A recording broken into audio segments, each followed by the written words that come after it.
welcome to Tuesday's edition of Cracking the Cryptic, where today we've got a puzzle by Joseph Nehme for you. Joseph is definitely one of the most popular constructors that we feature on the channel. His puzzles are always very interesting indeed. This one in particular, apparently it is a gem of a puzzle, although not easy. The testing reports on this say that this is quite a tricky challenge. You can see it's got some arrows in it, some cages, and I'll read you the rules in just a moment. But I have a lot to tell you about first.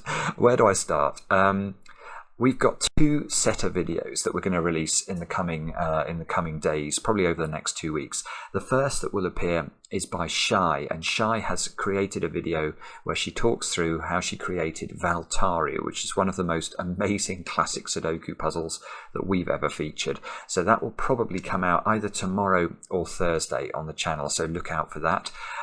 Next on Patreon, of course, we've got Jovial's Sudoku Extravaganza. So many of you have been enjoying this. It is ridiculous.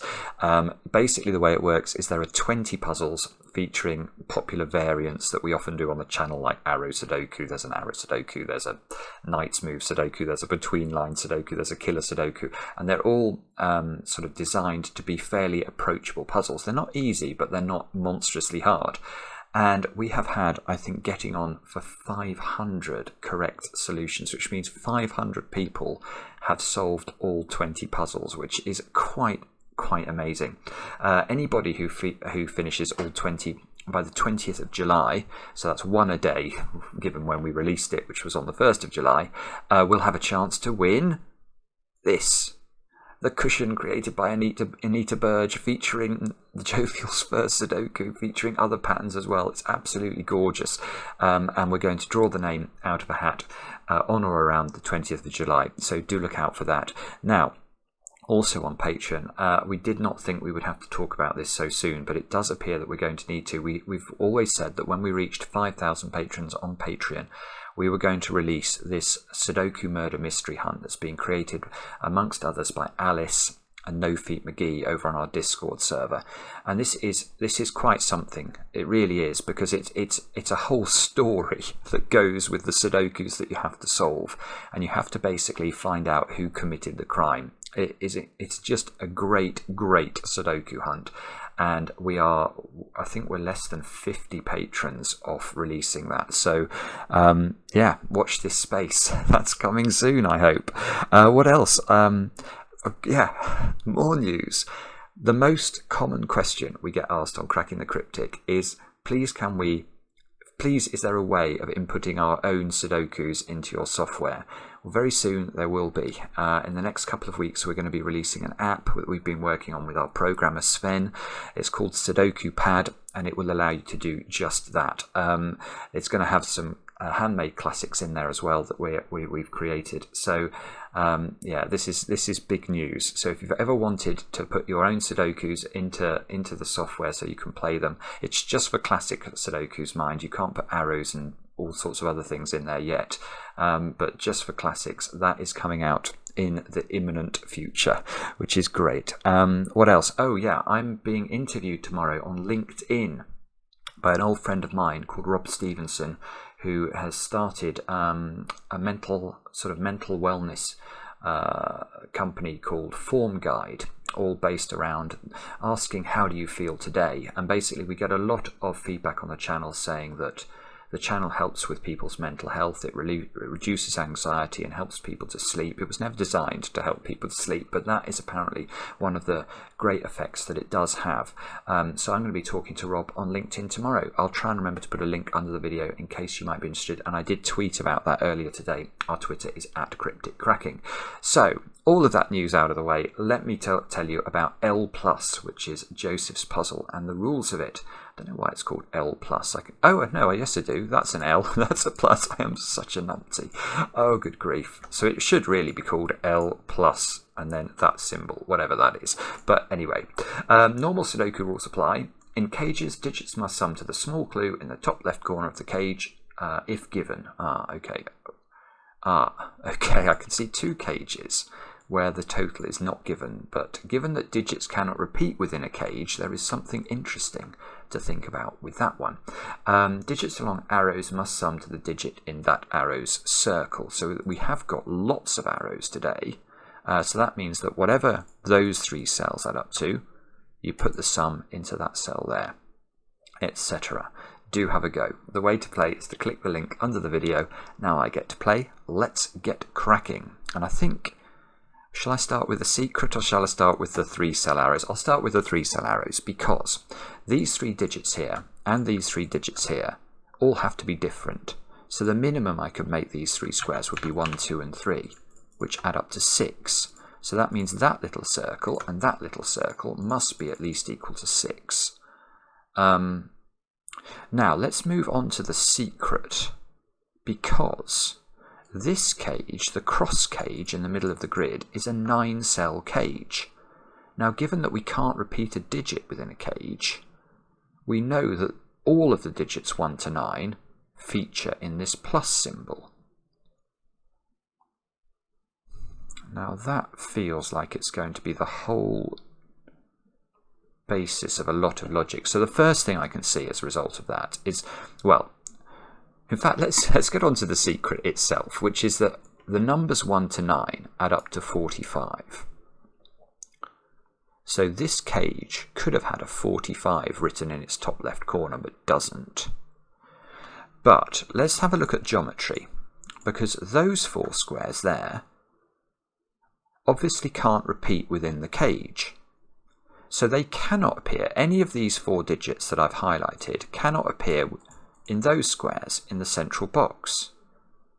So that means that these 4 squares here map exactly onto the circles in the central box, because we know the central box needs all of the digits 1 to 9. So where does this digit go in the central box? Well, it can't go in the cross because it would repeat. So it must go in one of the 4 circle cells. And 2 of the circle cells are relatively large digits. So that means at least 2 of these cells are relatively large digits. That one's quite interesting. That is quite interesting. That's the wrong way round. Look at the rest of the arrows. The rest of the arrows have a circle in the plus cage, but this arrow has its low digit, or its arrow cell in the plus cage.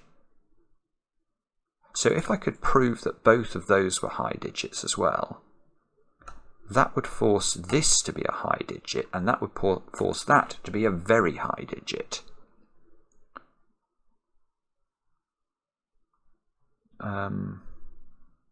Looks like we're going to have to do some... Are we going to have to do some set shenanigans here? That's the first thought I've got now, and it could be completely wrong.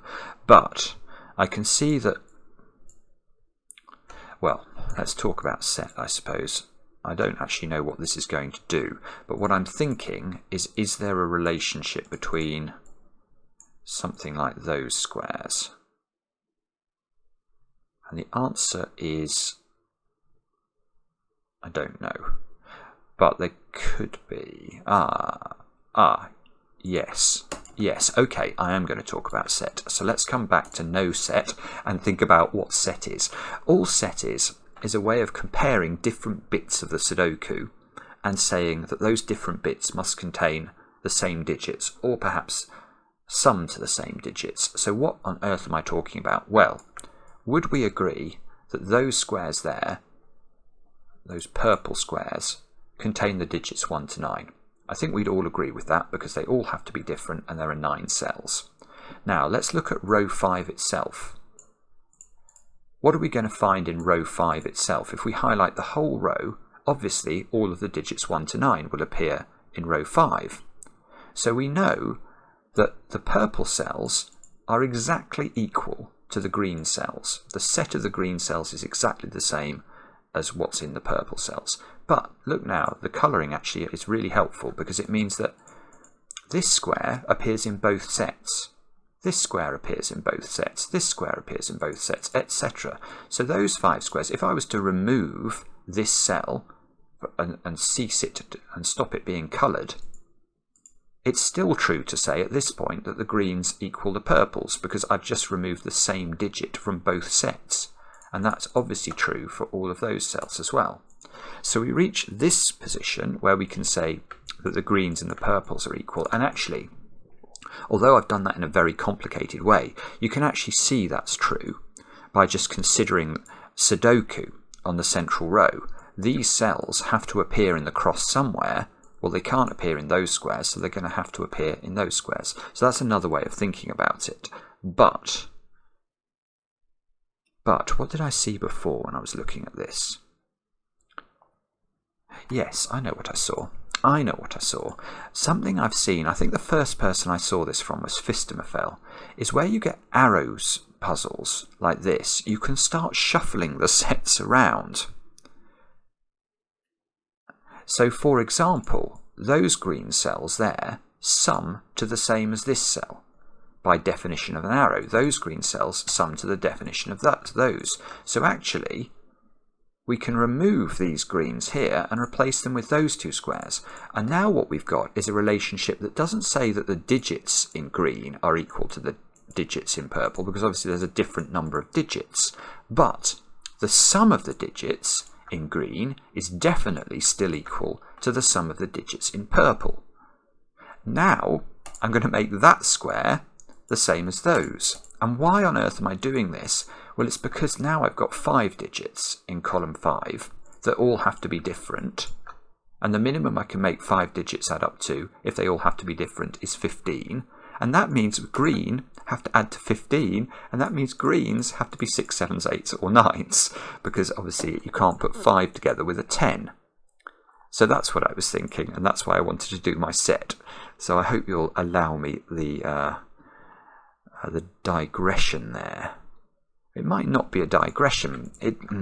Well, let's get rid of that colouring now, and let's actually look at this, because now we know that these two squares are high and we know those two squares are high, so it's quite likely these are going to map to these. Although it's not forced. Let's try the set the other way round. That's the next thought I'm going to have. So let's try it the other way round. So this is a set of the digits 1 to 9. Let's do it in blue this time with the column. So this whole column is a set of the digits 1 to 9.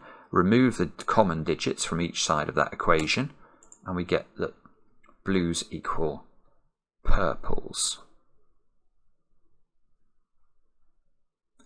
Now, what does that mean?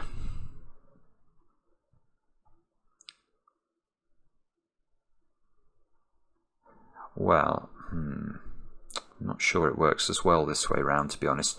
If I put these two squares into the circle, because obviously these two squares sum to the same as that, then we get to this position, which is telling us that purple, the sum of the purples is the same as the sum of the blues. Now the purples, those two squares we know from the logic we just did, add to at least 15. So if I make those 1 and 2, the purples add to at least 18. Which means these blue squares add to at least 18. And I don't think that's high enough to be interesting. Let me just think about this for a second, if you don't mind.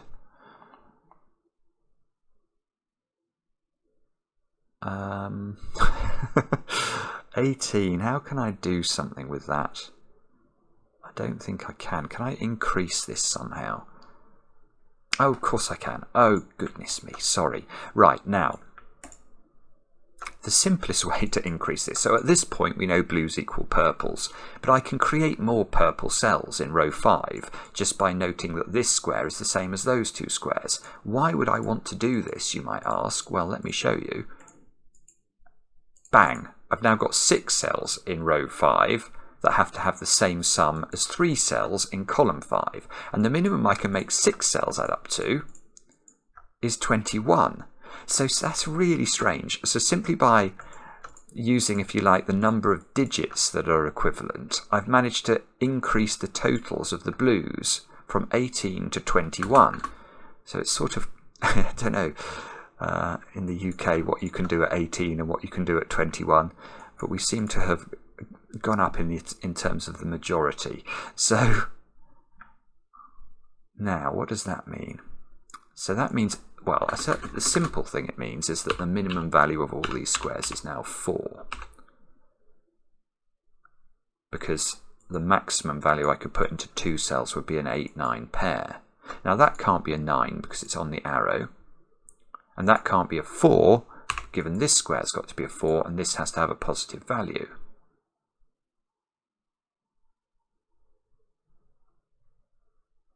And this, yes, right, now we're getting somewhere. Now we're getting somewhere, because this square has to be a low digit, well, relatively low digit. 9 and 4 would be the maximum difference. So this square has to be 1, 2, 3, 4, or 5. And this square, remember, has to be the same as a circled square in the middle box. So this square, oh, it can't be 1. That's fairly obvious. You can't put 1 in either of those squares. Although, rather annoyingly, you could... That's very annoying. Bother. Right, you could put 2 in that one, look, because you could go double 1 on the arrow. And that's not good, because that means I can't get rid of a 2 from that square. I can get rid of an 8 from this square now, because the 8 has to add on to at least 2, and if you put 8 plus 2, you get 10 here, so that's not 8. And that's not 5 as a result of the same thing. So we've now got 6, 7, 8, 9 here.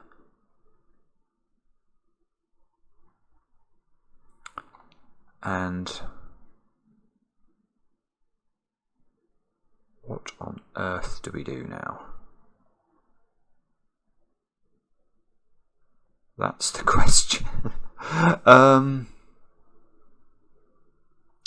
And I'm so sorry, I'm sure many of you are spotting something that I'm missing, but this is the thing about live solving. You get to see and experience all of the frustrating pauses. What I will say is that no one is more frustrated by the pauses than me.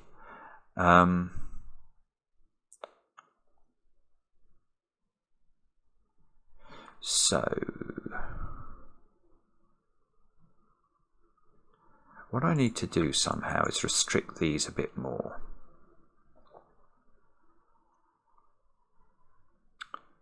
I'm not sure I can do it with this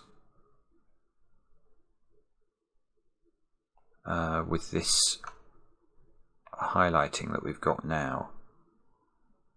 Those squares have to find a home in here, in those squares, don't they?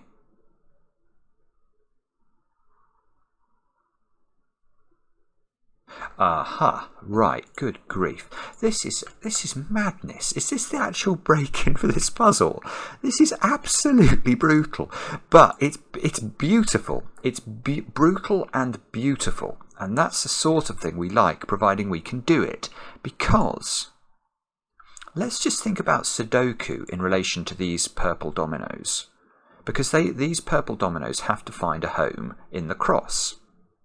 Now, where is their home in the cross?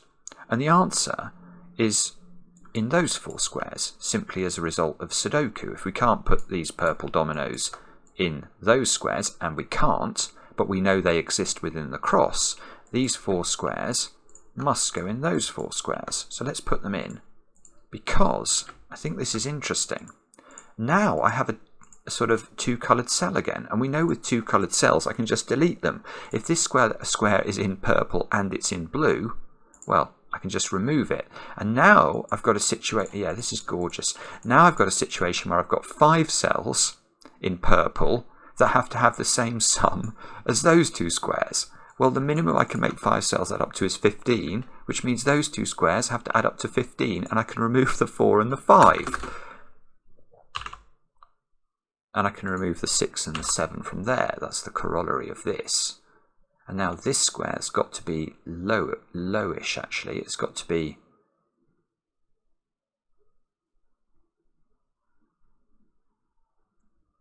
Well, it's got... 9 and 6 is possible. So 4 and 5 are not in. And suddenly this digit has to find a home in the middle box. So these are at least 15, and these have to be the same as those digits, but these have a maximum value of 16, So these squares here are either 1, 2, 3, 4, 5 or 1, 2, 3, 4, 6.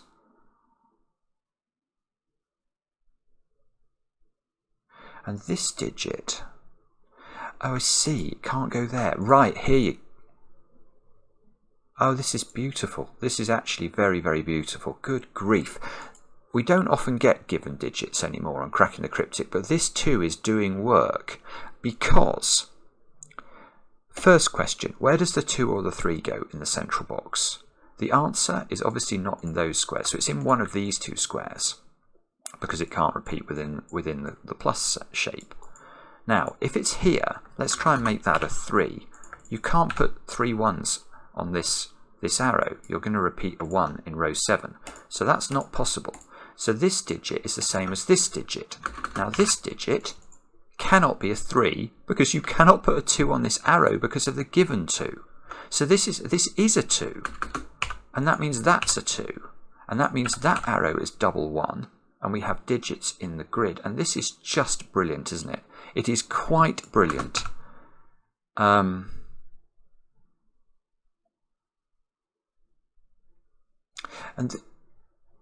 yes, okay, and now these had to add up to 15 or 16. So if that's a 6, that's an 8, and that domino only adds up to 14. So that must be a 7. This must be a 9. This is not a 7 or a 9 anymore. This is 16, so the purple has to add up to 16, which means given we've already got a 2 in it, we need 1s, 3s, 4s and 6s into those squares. Now that means we don't put 6 in those squares.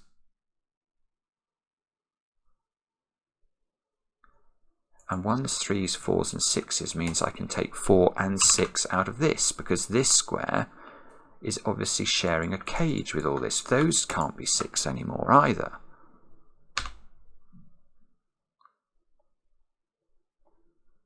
So now, I'm not sure, does that, I don't think it does mean that one maps to there, actually. It's possible if this is an 8, it could map to one of those 2. Bobbins, 2 maybe. Maybe we've got to do some Sudoku now.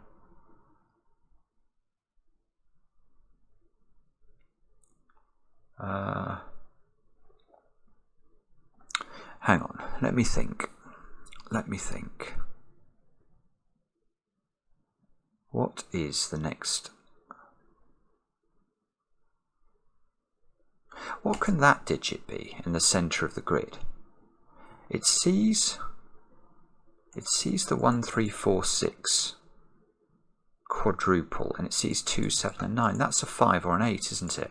Oh, that's the point. Oh, that's so strange. Why couldn't I just see that immediately? The answer is I don't know. Okay, but anyway, that seems to be true. So if this was 5, that would put a 5 here. And this would have to be, it couldn't be 2, 3, that would be 1, 4.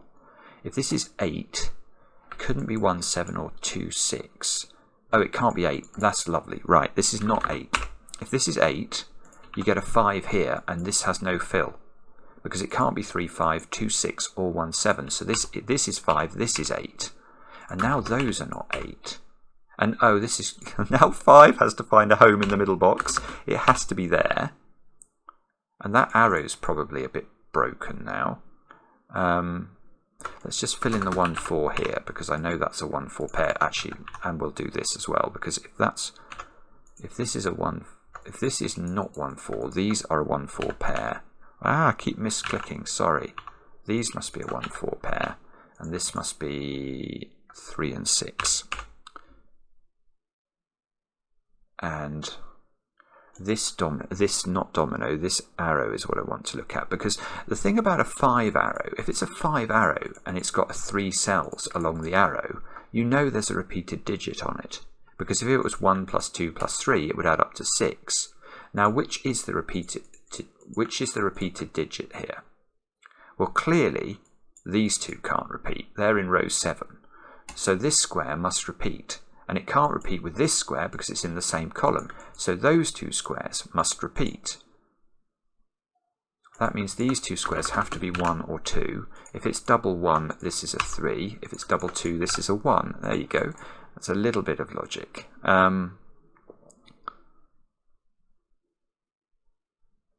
1. Where does 1 go in this box? It doesn't go in an 11 gauge.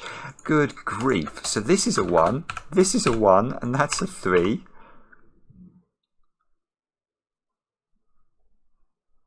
And now we can ask a question about something else, but I don't know what that something else is.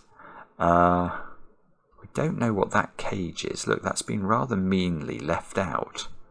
That's going to have some extraordinary total then, probably. That's probably an 8-9 cage or something like that.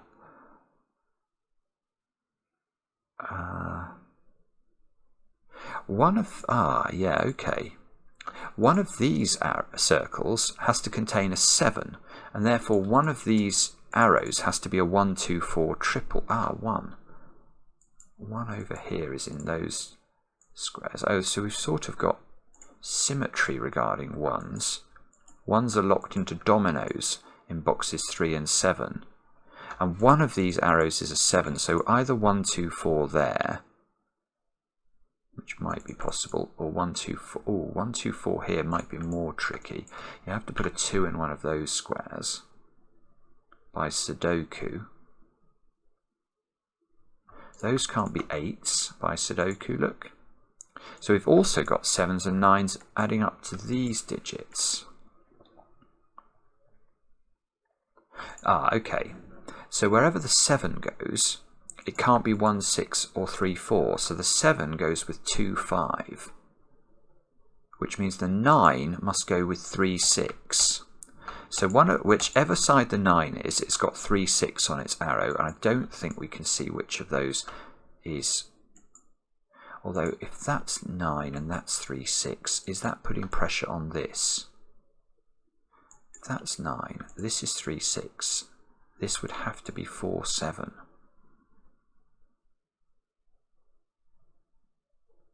I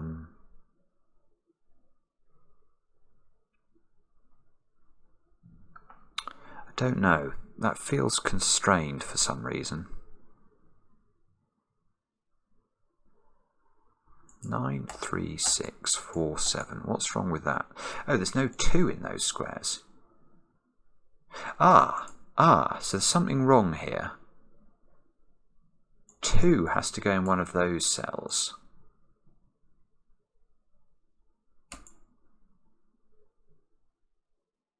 Oh, this is lovely. Okay, so the way to think about this, once you know 2 is in one of those squares, how could this be a 9? Now, if this is a 9, you can't now put the 2 in the 11 cage because it's going to need another 9 along with it. So the 2 is going to have to go on this arrow where it needs to be accompanied with a 7, and that gives that square no fill. So this is not 9, this is 7, which goes with 2, 5. We just said that, so that's not 2, 5. That's probably putting, yes, this is lovely. This 11 cage now can't be 4, 7, it can't be 2, 9, and it can't be 5, 6. So this is 3, 8, and that's giving us a 6, that's giving us a 3. This arrow now is a 9 with a 3 and a 6 on it. Oh, so this wasn't an 8, 9 arrow. Apologies.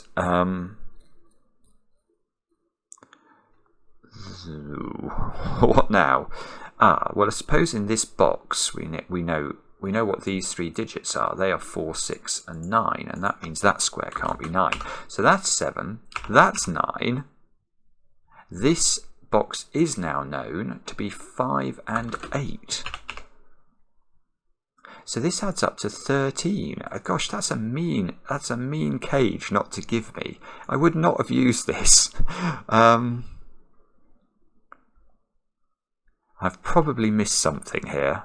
I've got a horrible feeling I've missed something very important about why was this cage not given to us? Oh, I've got a bad feeling I've missed something. But anyway, 2, 4, 7 down there. That can't be a 2 by Sudoku. This is a 7, so this arrow is now 1, 2 and 4, and we know the 2 must go there, the 1 must go there, and the 4 must go there, so that's completely filled. This is not a 4 anymore. The 2 fixes the 2 and the 5, good lord. So 2 goes in one of those cells. Okay, and we get to take another look at what's going on.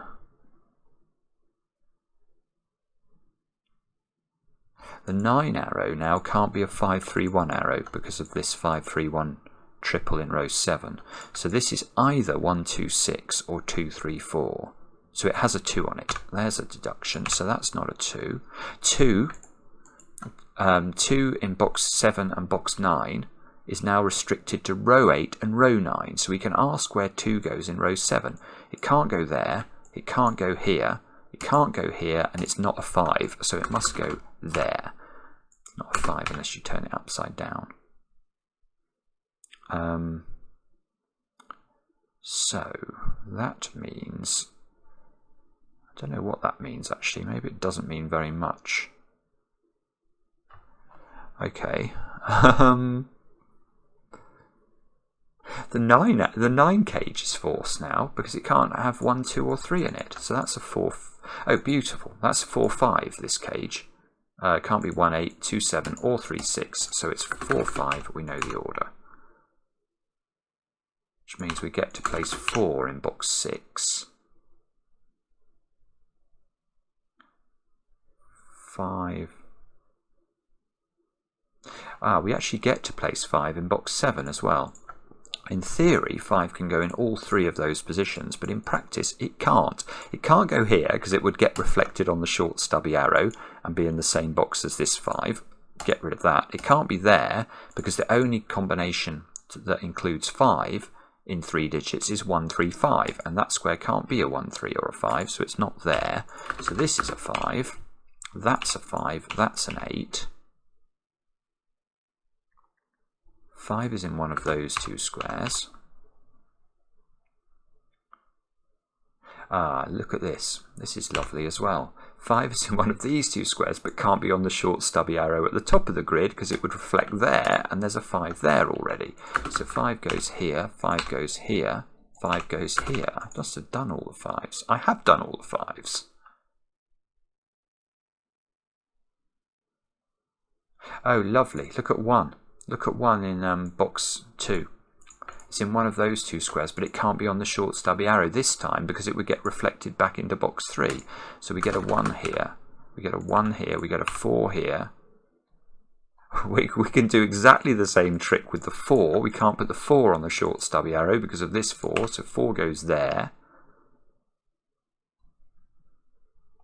And we just need 3s, 6s and 8s into those squares. Actually, that might be interesting using the short stubby arrow again because you can't have 3 there.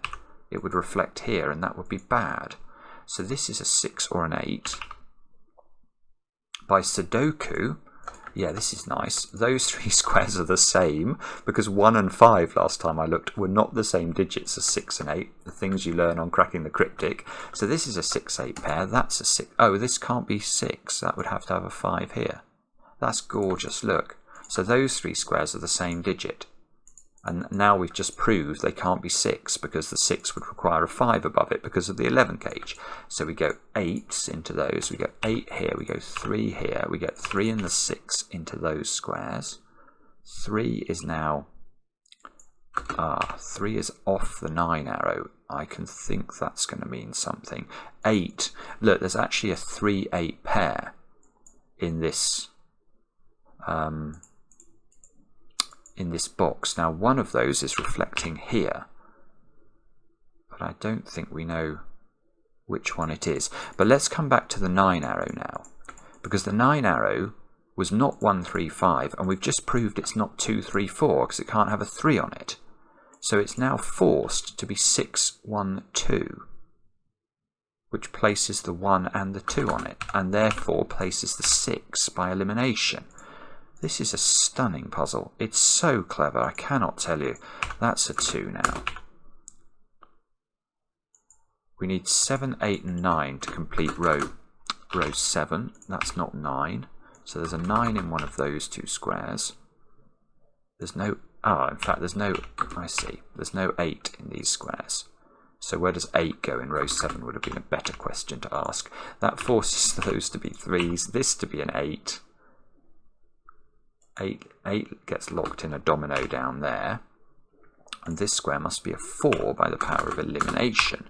That gives me the 4 and the 1. Well, that one really did it. That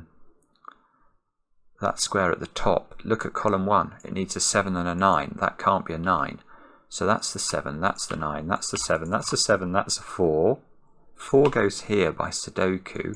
This needs to have 6 and 9 in it. I can do this. I don't believe it. So these 2 squares now are a 3-6 pair, and these 2 squares are a 7-9 pair, and those 2 squares are a 3-6 pair, which we can do, and that gives me the 3 and the 8, which gives me the 8 at the bottom of the grid. Oh, and I've made a mistake. Oh no, I haven't. Oh goodness, I was looking down here thinking this does not look like a friendly pair to be resolved, but the 6 is very helpful. So 9 and 7 go in, 9 and 6 go in. Don't make a mistake. I do not want to ruin this puzzle. It is so... It's so clever, frankly. That's a 2 and a 9. These squares are 6 and 7. Strangely, I don't think I can do that. What about this 3? Yeah, that 3 is doing work. Good. I need to put a 7 in the bottom of the grid. That gets me the 7 and the 6. Places a 6, places a 9. I think I've finished it. Yes. Oh, that felt... Well, I was quite pleased with that one today. Often when I'm solving on the channel, I feel I've wasted a lot of your time by being slow. But today I didn't feel I was too slow. I'm not sure... I'm actually intrigued by the opening, which was absolutely brilliant, but quite complicated. And I had to do a lot of juggling with the sort of arrow stems and the arrow circles in order to find restrictions on the various dominoes that we had going around the central box. It was quite gorgeous to do. But the thing I'm intrigued by actually is this cage and why it wasn't given.